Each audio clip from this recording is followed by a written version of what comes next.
Hello दोस्तों, नमस्कार। मैं रीना आपके अपने चैनल हिंदी ज्ञान में आपका स्वागत करती हूँ। तो जैसे कि आप सब जानते हैं, पिछली वीडियो में हमने यहाँ तक पढ़ा था, आचार्य रामचंद्र शुक्ल ने काल विभाजन के अंतर्गत हिंदी साहित्य के 900 वर्षों के इतिहास को 4 सुस्पष्ट कालखंडों में विभक्त किया है। तो हमने यहाँ तक पढ़ा था। हम हिंदी साहित्य का इतिहास लेखन पढ़ रहे हैं सरस्वती पांडे और गोविंद पांडे जी की पुस्तक से। तो चलो आओ आज इससे आगे पढ़ते हैं। तो शुक्ल जी ने भक्ति काल को 4 भागों में या 4 शाखाओं में बांटकर उसे सर्वप्रथम शुद्ध दार्शनिक एवं धार्मिक आधार पर प्रतिष्ठित किया। तो भक्ति काल को पहले 2 भागों में बांटा, निर्गुण धारा और सगुण धारा। निर्गुण धारा को फिर 2 भागों में बांटा और सगुण धारा को फिर 2 भागों में बांटा। तो निर्गुण धारा में ज्ञानाश्रयी शाखा और प्रेमाश्रयी शाखा। तो प्रेमाश्रयी शाखा को सूफी शाखा या सूफी काव्य धारा भी कहते हैं। तो सगुण काव्य धारा को राम भक्ति शाखा और कृष्ण भक्ति शाखा 2 भागों में बांटा। रामचंद्र शुक्ल ने अपने इतिहास में पहली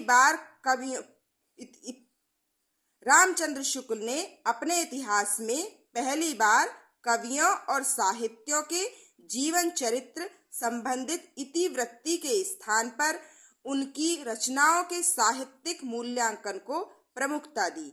और इतिवृत्त्यात्मक प्रवृत्ति जो है वो द्विवेदी युग में प्रयोग हुई थी ज्यादा। उनकी एक विशेषता थी, द्विवेदी युग की विशेषता इतिवृत्त्यात्मक थी। एडविन ग्रीव्स महोदय ने सन 1917 में अंग्रेजी भाषा में ए स्केच ऑफ हिंदी लिटरेचर नाम से हिंदी साहित्य का एक संक्षिप्त इतिहास ग्रंथ लिखा। इन्होंने हिंदी साहित्य के इतिहास के 5 विभाग किए। 1920 में FEK ने अंग्रेजी भाषा में ए हिस्ट्री ऑफ हिंदी लिटरेचर नाम से एक इतिहास ग्रंथ लिखा। ए स्केच ऑफ हिंदी लिटरेचर किसने लिखा था? तो ये लिखा था एडविन ग्रीव्स ने 1917 में, और 1920 में FEK ने ए हिस्ट्री ऑफ हिंदी लिटरेचर ग्रंथ लिखा था। तजिका ए सुराई हिंदी 1848 में इतिहास ग्रंथ मौलवी करीमुद्दीन द्वारा लिखा गया। इसमें कुल कवियों की संख्या 1004 है, जिसमें हिंदी के 62 कवि हैं। इस ग्रंथ में प्रथम बार काल क्रम का ध्यान रखा गया। पहले जो सारे ग्रंथ लिखे गए थे वो वर्णाक्रम अनुसार लिखे गए थे। ये जो तजिका ई सुराई द्वारा जो ग्रंथ 1848 में लिखा गया करीमुद्दीन मौलवी द्वारा, इसको किस पद्धति पर लिखा गया है? तो इसको लिखा गया है काल क्रम अनुसार। जो पहले ग्रंथ लिखे गए हैं वो वर्णाक्रम अनुसार लिखे गए थे। आचार्य हजारी प्रसाद द्विवेदी ने 3 इतिहास ग्रंथों की रचना की है। तो वो कौन कौन से हैं?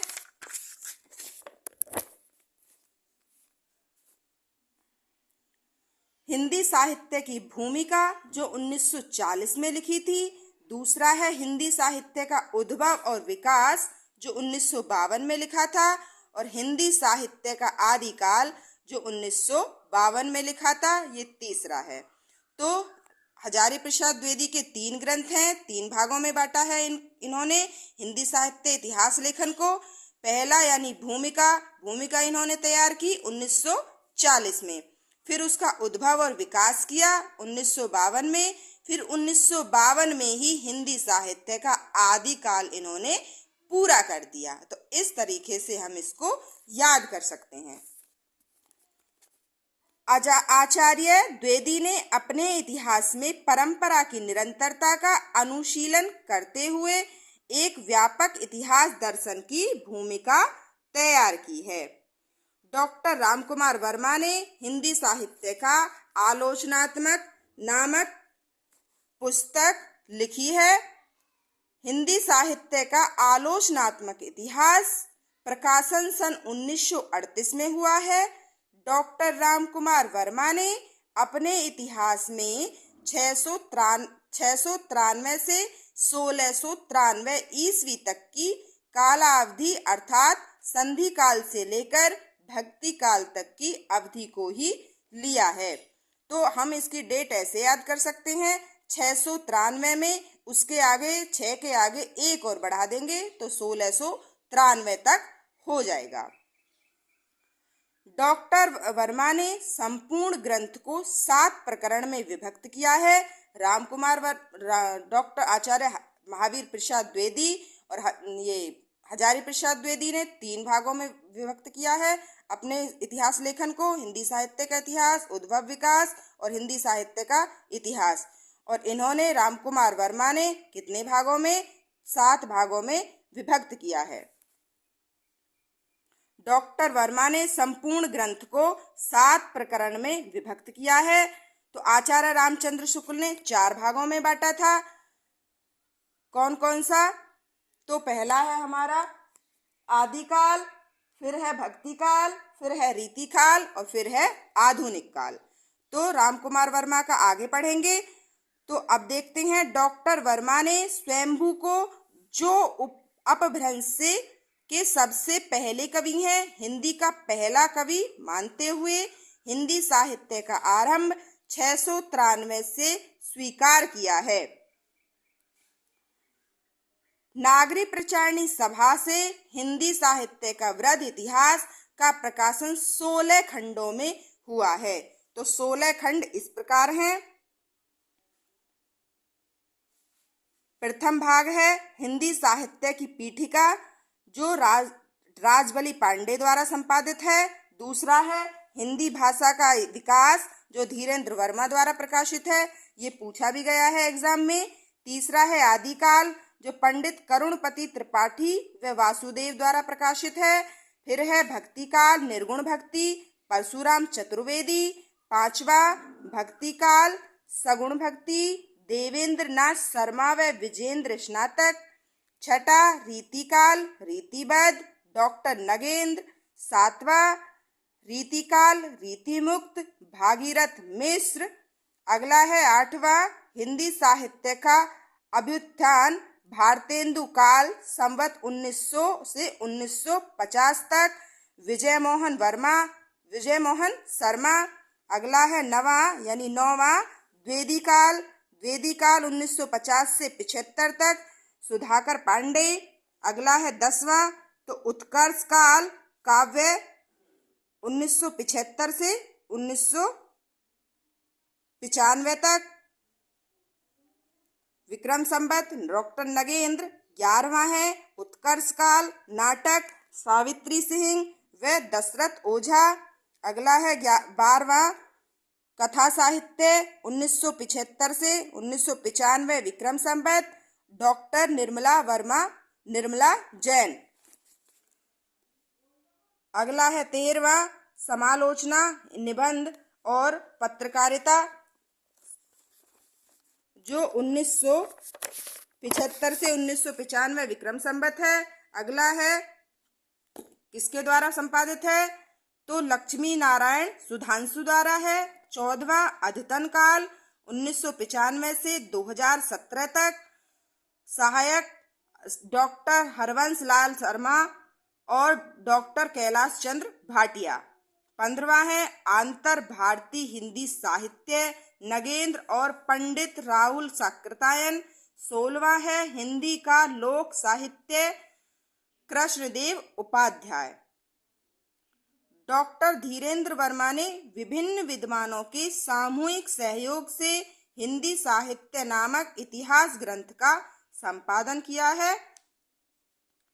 इस ग्रंथ में संपूर्ण हिंदी साहित्य को 3 कालों आदिकाल, मध्यकाल, आधुनिक काल में विभक्त करते हुए प्रत्येक काल की काव्य परंपराओं का विवरण किया है। तो देखते हैं किस किस ने क्या क्या लिखा है। तो हिंदी साहित्य संबंधी प्रमुख ग्रंथ तथा रचनाकार हैं हिंदी काव्य धारा जो 1944 में लिखा गया है राहुल साकृतायन द्वारा। हिंदी साहित्य का इतिहास 1973 में डॉक्टर नगेंद्र द्वारा। हिंदी साहित्य का वैज्ञानिक इतिहास डॉक्टर गणपति चंद्र गुप्त द्वारा, जो 2 भागों में है। प्रथम व द्वितीय खंड 1965 में। हिंदी साहित्य का अतीत 2 भागों में विश्वनाथ प्रसाद मिश्र द्वारा। हिंदी साहित्य और संवेदना का विकास 1986 रामस्वरूप चतुर्वेदी। रामस्वरूप चतुर्वेदी को तो हम वैसे भी जानते हैं, जहां संवेदना लिखा हुआ आ जाए वहीं रामस्वरूप चतुर्वेदी का ही नाम आता है। हिंदी साहित्य का इतिहास दर्शन नलिन विलोचन शर्मा। तो दर्शन हम किससे करते हैं? लोचन से करते हैं, यानी नेत्रों से करते हैं। तो नलिन विलोचन शर्मा। हिंदी साहित्य का इतिहास दर्शन।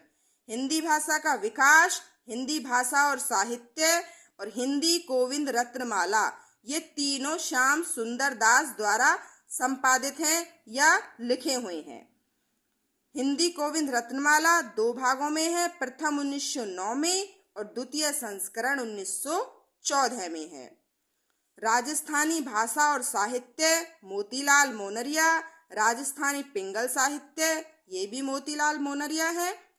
हिंदी वीर काव्य 1945 टीकम सिंह तोमर। हिंदी काव्य का इतिहास भागीरथ मिश्र। हिंदी आधुनिक हिंदी का आदिकाल 1973 में नारायण चतुर्वेदी। हिंदी साहित्य 20वीं शताब्दी 1945 नंदुलारे वाजपेयी द्वारा। हिंदी साहित्य का इतिहास 1950 नंदुलारे वाजपेयी। हिंदी साहित्य का इतिहास 1931 में रमा शंकर शुक्ल रसाल द्वारा। हिंदी भाषा का उद्भव और विकास उदय नारायण तिवारी। हिंदी साहित्य विमर्श 1923 में पद्मलाल पुन्नालाल बख्शी। कविता कौमुदी 1917 में राम नरेश त्रिपाठी द्वारा। भाषा काव्य संग्रह 1873 में महेश दत्त शुक्ल द्वारा।